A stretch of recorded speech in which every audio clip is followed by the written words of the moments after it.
Ingat pesan ibu, pakai maskermu, cuci tangan pakai sabun, jangan sampai tertular. Ingat selalu pesan ibu, jaga jarakmu, hindari kerumunan, jaga keluargamu.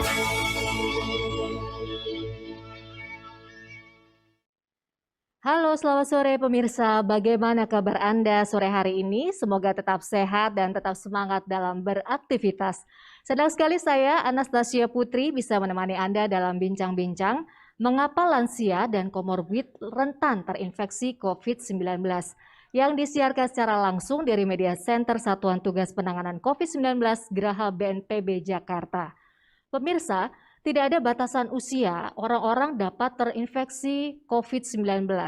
Berdasarkan Pusat Analisis Determinan Kesehatan, Kementerian Kesehatan, virus corona juga lebih sering menyebabkan infeksi berat dan kematian pada lansia dibandingkan orang dewasa dan anak-anak. Bahkan Ketua Satgas COVID-19 Legend TNI Doni Monardo menyatakan, angka kematian lansia atau orang lanjut usia dan komorbid orang dengan penyakit penyerta akibat COVID-19 bisa mencapai 80% sampai 85%.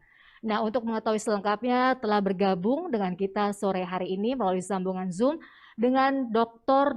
CH Suyono SPPD Kager, staf medis Departemen Ilmu Penyakit Dalam RSCM Fakultas Kedokteran Universitas Indonesia. Selamat sore, dokter. Selamat sore, Mbak. Salam sehat ya. Salam sehat. Dan ada juga Dr. Adria Rusli, spesialis paru konsultan, Kepala Staf Medik Fungsional Pulmonologi RSPI Sulianti Saroso. Selamat sore, dokter. Selamat sore, Mbak Putri. Salam sehat. Salam sehat. Dan di studio juga ada Nurse Eva Rista Magdalena SKEP, perawat bagian Giatri RSM. Selamat sore, Selamat Ibu sore, Eva. Mbak Anas. Salam sehat ya. Salam sehat. Nah, sebagai informasi pemirsa, kondisi studio telah disanitasi, mikrofon yang kami gunakan juga sudah didesinfeksi, dan kami juga senantiasa menjaga jarak. Talkshow ini juga memperhatikan protokol kesehatan dan ditujukan untuk semua kalangan. Sebelum kita mulai diskusi, mari kita terlebih dahulu gunakan hand sanitizer. Silakan Ibu Eva.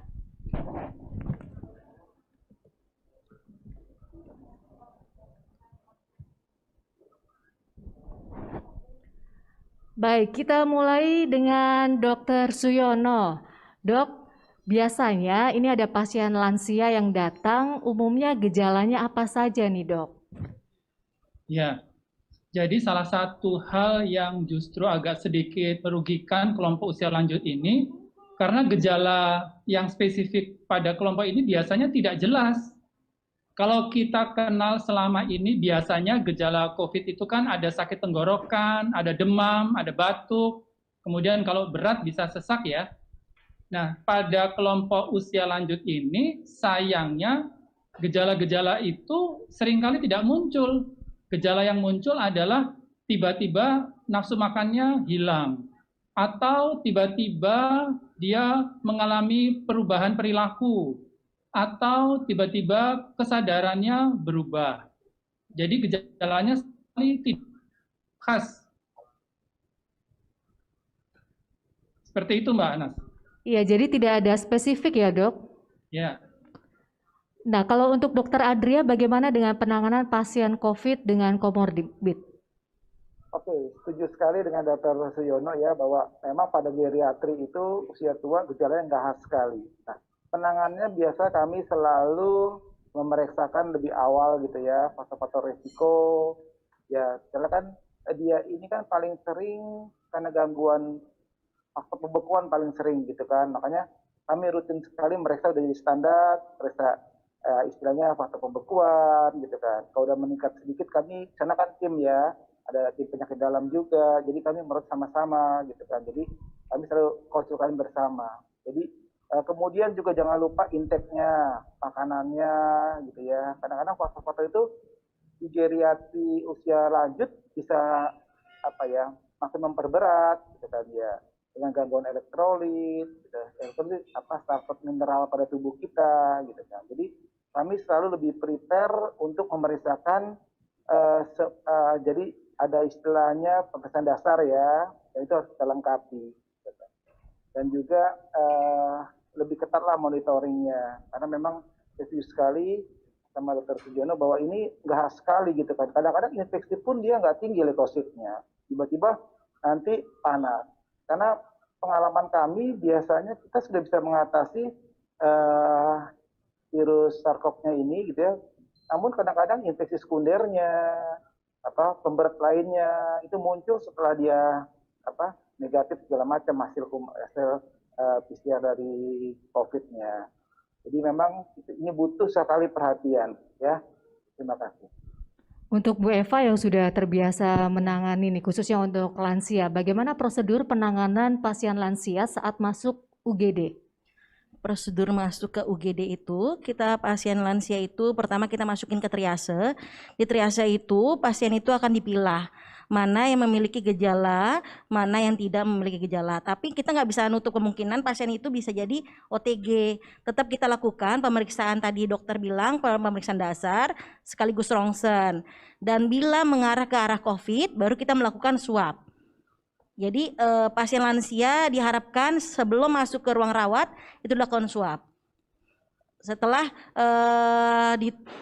setelah hasil lab ada ataupun rongsennya ada, arahnya mengarah COVID, baru kita antarkan mereka pasien ke UGD Kiara Ultimate gitu. Nah, itu biasanya kondisinya seperti apa ketika masuk dalam UGD? Benar kata dokter Seresna bahwa pasien itu tidak jelas apa gejalanya. Biasanya pasien tiba-tiba tadi penurunan kesadaran, kita kan tidak tahu bahwa dia hiponatremi, hipokalemi disebabkan oleh COVID tadi, ataupun gula darahnya meningkat, itu juga belum jelas. Jadi kita lihat dari hasil pemeriksaan sekaligus rongsen tadi. Setelah hasil rongsen mencurigakan, baru kita CT scan pasien itu. Baru setelah itu baru kita kirim ke bagian Kiara Ultimate gitu. Nah, apakah ada perbedaan dalam merawat pasien lansia dengan COVID dan penyakit komorbid? Pasien dengan COVID dan penyakit komorbid. Biasanya pasien masuk ke UGD sudah pasti punya hal-hal lain, bukan hanya lansia sehat, tapi lansia yang memiliki penyakit dasar terlebih dahulu. Karena lansia itu adalah fungsi dari tubuhnya sendiri udah menurun.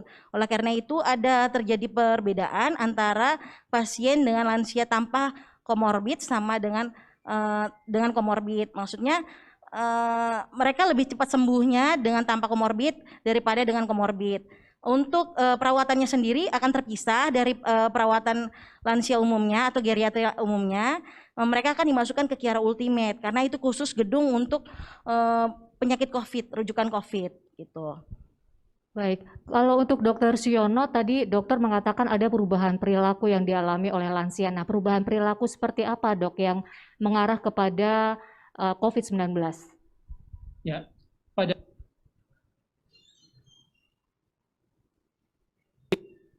proses pikir inteligensia. Kadang-kadang mereka disertai dengan pikun.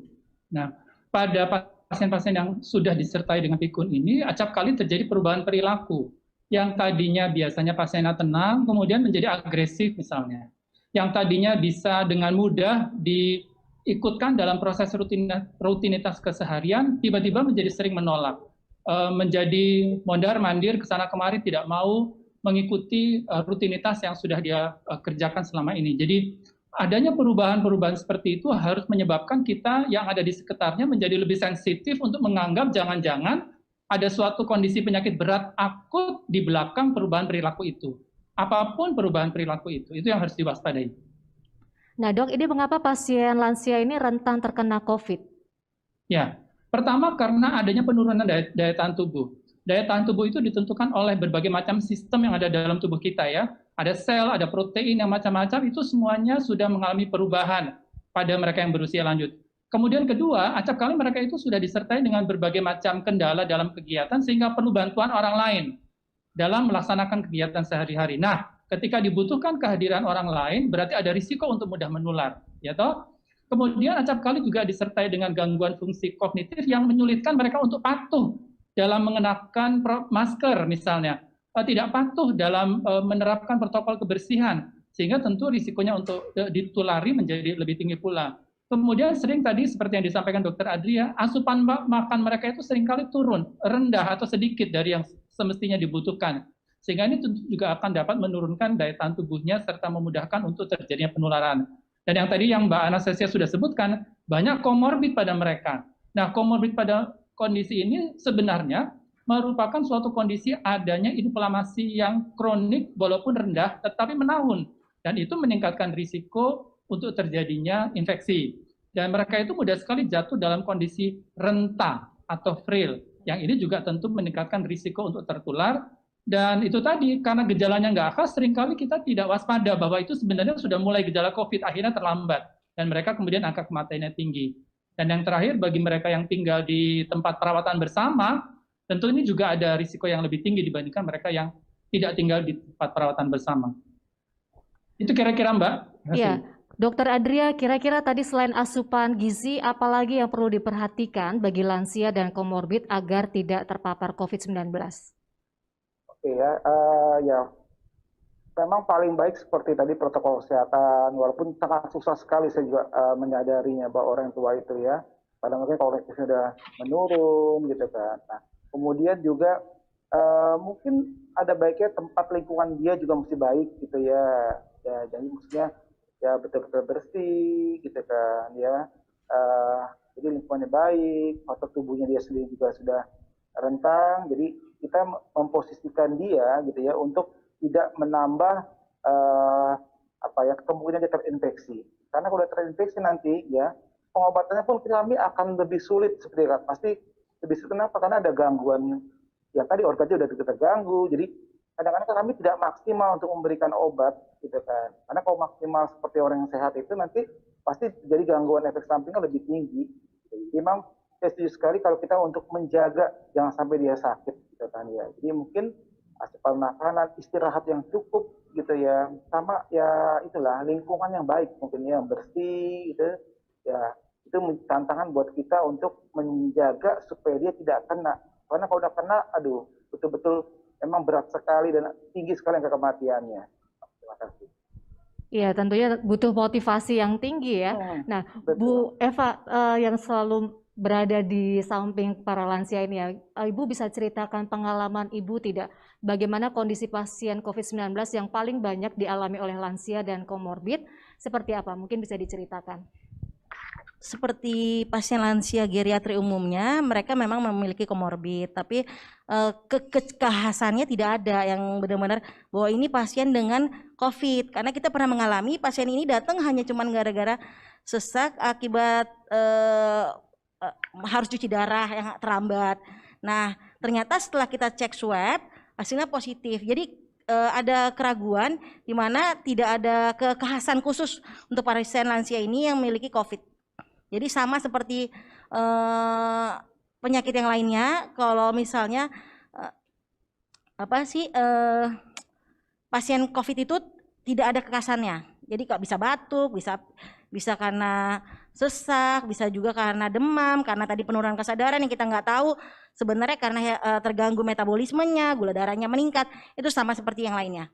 Gitu. Jadi kita nggak ada punya kekhasan khusus bahwa ini pasien ini cenderung ke COVID. Jadi pasien itu bisa dibilang positif kalau ada hasil swab sama hasil ronsen tadi, gitu. Pengalaman Ibu dalam menangani pasien lansia ini seperti apa? Karena kan kalau pasien lansia cenderung biasanya lebih sensitif ya Ibu ya. Nah, bagaimana kemudian bisa memotivasi untuk meningkatkan tingkat kesembuhannya? Oke, iya memang pasien COVID itu sendiri kan perlu ruang isolasi tersendiri. Jadi mereka akan merasa tertinggalkan atau tersisihkan dari keluarga. Oleh karena itu, sikap perawat adalah untuk mendampingi pasien itu sendiri, membantu mensupport sistem dia, terus memfasilitasi mereka untuk berkomunikasi dengan keluarga. Contohnya nanti kita ada namanya keluarga sahabat COVID. Jadi di situ ada nanti dokter dari psikologis untuk membawa HP supaya keluarga bisa berkomunikasi dengan pasien itu sendiri.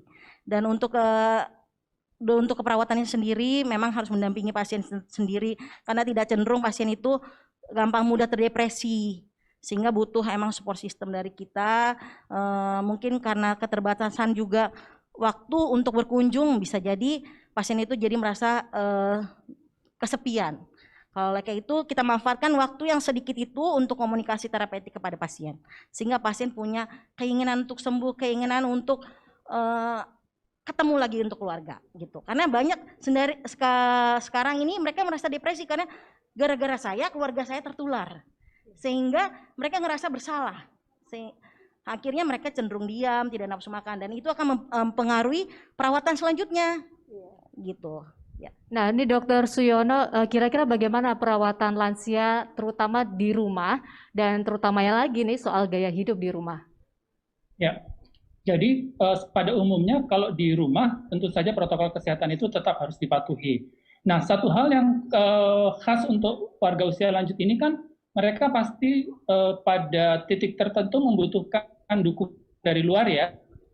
Nah, ketika dukungan dari luar itu dihadirkan, maka yang memberikan dukungan itu harus betul-betul memperhatikan protokol kesehatan. Saya ambil contoh saja supaya gampang. Misalnya ada cucu yang kebetulan sudah terlanjur tinggal di situ, ya. Kemudian cucu ini butuh babysitter, ya. Nah, babysitter itu ternyata datang pulang hari, atau karena satu dan lain hal harus keluar rumah. Nah, harus dipastikan betul bahwa sang babysitter ini protokol kesehatannya benar-benar dipatuhi. Sedemikian rupa karena dia akan berlama-lama tinggal bersama, paling tidak seharian, bersama dengan cucunya yang sedang diasuh, dan di situ ada warga usia lanjut sepasang. Sehingga dengan demikian maka protokol kesehatan pada babysitter itu tentu harus dijaga. Ini juga berlaku misalnya ada anaknya ingin mengantar makanan, yang mengantar itu adalah driver dengan asisten rumah tangga. Maka segenap tracing atau segenap penelusuran terhadap kontak dari driver dan asisten rumah tangga itu kalau perlu dicatat sedemikian rupa sehingga kita tahu betul bahwa mereka benar-benar jaga jarak, tidak ke kerumunan, tidak pergi ke tempat yang tidak perlu sesuai dengan waktunya, selalu menggunakan masker dan seterusnya. Ketika kita ada dapat dalam penelusuran satu saja peristiwa bocor, ya harus isolasi 14 hari. Jadi protokol-protokol umum yang sudah kita kenal itu yang harus benar-benar dijalankan, diingat oleh semua pemberi support pada warga usia lanjut itu, agar warga usia lanjut itu di rumah tidak menjadi bahan untuk ditulari, tidak menjadi subjek untuk ditulari, Mas. Nah, mungkin Dokter Adria juga bisa menambahkan bagaimana di saat seperti ini keluarga atau kita bisa menjaga orang tua kita agar tidak terpapar COVID-19. Ya, tadi udah banyak sekali disampaikan Dr. Suyono ya. Saya yang menambahkan sedikit saja gitu kan ya. Ya, memang perhatian juga penting gitu kan ya. Jadi orang-orang terdekat itu bukan supportnya. Memang kadang-kadang kami kalau fisik gitu ya, kami punya keterbatasan juga karena kadang-kadang mereka ngelihat siapa sih nih kamu gitu kan. Karena kan dia udah mukanya suka lupa, lagi pula kami dekat mata aja gitu kan. Jadi pendekatan kita kalau udah lebih kenal dengan baik gitu kan ya. Jadi itu bisa lebih membantu dia untuk menambah semangat gitu kan ya. Ya, otomatis dia akan meningkatkan imunitasnya juga mungkin ya. Karena kalau dia stres, dia tambah turun dia posisinya. Ya, jadi memang kita harus memperlakukan mereka ya bukan sebagai beban gitu kan ya, tapi sebagai bagian dari kita gitu kan. Sama keluarga supportnya ya dengan tadi protokol kesehatan diterapkan. Menurut saya hampir sama dengan Dr. Suyono tadi ya. Bu Eva, barangkali Bu Eva juga bisa menambahkan pengalaman menghadapi pasien lansia, keluhan apa yang paling sering diutarakan oleh pasien COVID-19 ini? Kalau untuk penyakit pasti udah sering ya, tapi kalau untuk fisiologis itu dia lebih sering kesepian. Kesepian karena tidak bisa kontak dengan keluarganya lagi, tidak bisa bercerita sama teman-temannya lagi gitu. Jadi mereka lebih bilang saya kesepian, suster. Saya merasa dijauhkan dari keluarga gitu.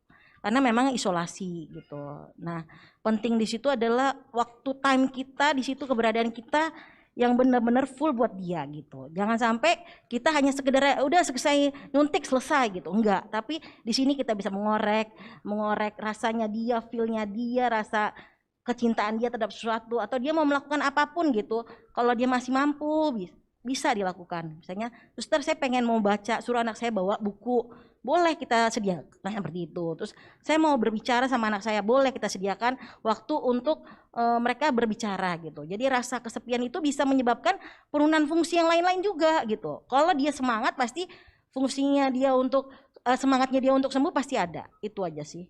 Kalau dari Suster Eva bilangnya mereka lebih merasa kesepian. Ya, di Dokter Suyono nih, ini dalam menghadapi perasaan kesepian, ini ternyata juga perlu ya untuk memotivasi para lansia ini, terutama ini perlu juga dilakukan oleh keluarga jika orang tuanya positif COVID-19. Kira-kira kalau menurut dokter, apa yang perlu dilakukan? Support seperti apa yang harus dilakukan oleh keluarga terhadap orang tua yang positif COVID-19 ini? Ya, jika gejalanya muncul sehingga mereka harus dirawat, kan mau tidak mau ya diisolasi. Maka jangan lupa untuk rajin menelepon kalau bisa menelepon. Kalau jadwal berkunjung, datanglah berkunjung dan kemudian sesuai dengan situasi yang diizinkan, bisa berbicara lewat kaca atau berbicara lewat layar televisi. Jadi penggunaan teknologi komunikasi harus dimanfaatkan semaksimal mungkin untuk menjalin tali silaturahim supaya tidak putus. Karena ketika isolasi tersebut yang mau tidak mau harus dilakukan karena demi kebaikan masyarakat, demi kebaikan publik, tetapi jangan lupa bahwa mereka itu lebih sensitif sehingga kebutuhannya justru meningkat pada saat isolasi tersebut. Sehingga tidak ada istilah terlalu sering menelepon bapakku atau menelepon ibuku yang positif untuk sekedar ngobrol. Oh tidak, sekedar disapa, Pak atau Bu, gimana kabarnya? Aduh, kita nggak bisa pelukan ya. Mengekspresikan rasa kerinduan itu sudah cukup bagi si orang tua untuk merasakan bahwa, oh, aku tidak ditinggal sendirian oleh anak-anakku. Mereka masih merindukan saya. Nah, ekspresi seperti itu tetap dibutuhkan oleh mereka. Jadi jangan pernah bosan untuk tetap menghubungi orang tua ketika sakit, bagaimanapun dan apapun caranya. Iya, kalau untuk Dokter Adria barangkali juga apa yang ingin disampaikan untuk pihak keluarga, terutama pasien COVID-19 ini untuk mempercepat kesembuhan? Ya, kami selalu bilang tolong dimotivasi dia, terus disapa dia. Nah, kadang-kadang kami suka menelpon keluarga ya. Nah, waktu masuk tuh kita bilang juga ke yang ininya lansia kita yang sakit tuh, ada pesanan dari ini ya. Jadi kita menyampaikan juga. Jadi memang visit di ruang lansia itu tidak sekedar untuk merasa pasien gitu kan, kemudian juga melihat tanda-tanda kegawatannya, tapi juga butuh perhatian lebih gitu kan, mengajak mereka bicara lah minimal sedikit gitu kan, gimana tidurnya, cukup enggak, ya kadang-kadang nggak bisa tidur saya dok gitu kan, udah doa belum gitu kan ya. Jadi hal seperti itu memang kita butuhkan, walaupun sangat tidak nyaman sekali bagi kitanya karena kita kan udah pakai pakaian asmat juga gitu ya, tapi demi pasien kita kadang-kadang lebih bisa bertahan gitu kan ya.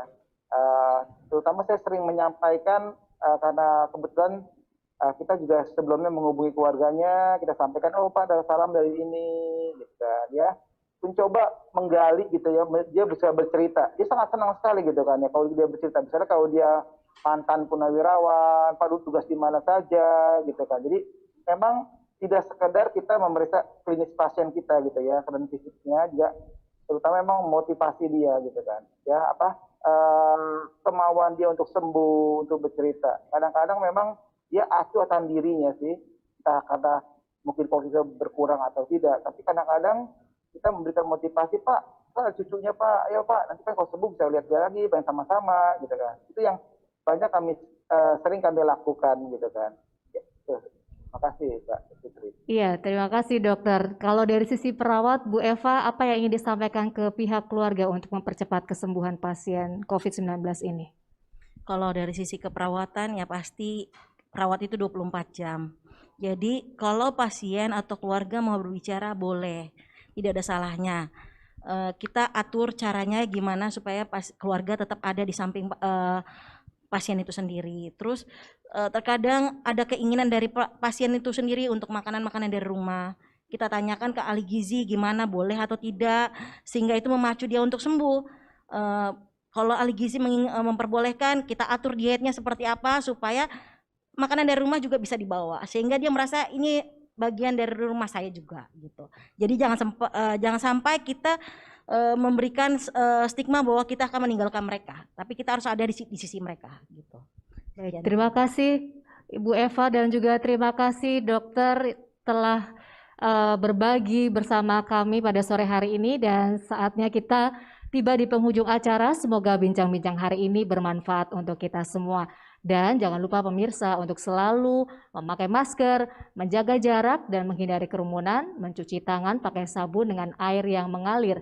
Ingat pesan Ketua Satgas Penanganan COVID-19 Bapak Doni Monardo, apa yang kita lakukan agar disiplin dan patuh memakai masker, menjaga jarak dan menghindari kerumunan, serta mencuci tangan belum sebanding dengan beratnya perjuangan para dokter dan tenaga kesehatan yang telah merawat pasien di rumah sakit. Mereka yang mengabaikan protokol kesehatan sehingga menimbulkan korban jiwa bukan hanya diminta pertanggungjawaban di dunia, tetapi juga di akhirat. Saya akhiri talkshow kita kali ini. Saya Anastasia Putri bersama tim yang bertugas dan para pembicara pamit undur diri. Selamat siang dan sampai jumpa.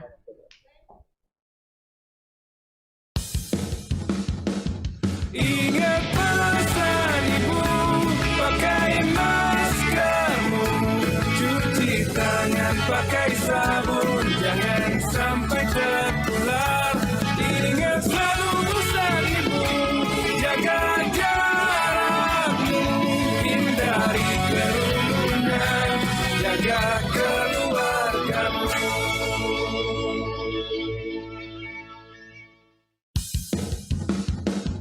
Ingat pesan ibu, pakai maskermu, cuci tangan pakai sabun, jangan sampai tertular.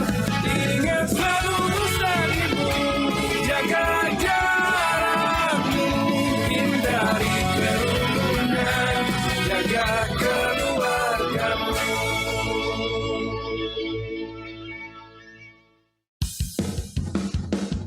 Ingat pesan ibu, pakai maskermu, cuci tangan pakai sabun, jangan sampai tertular.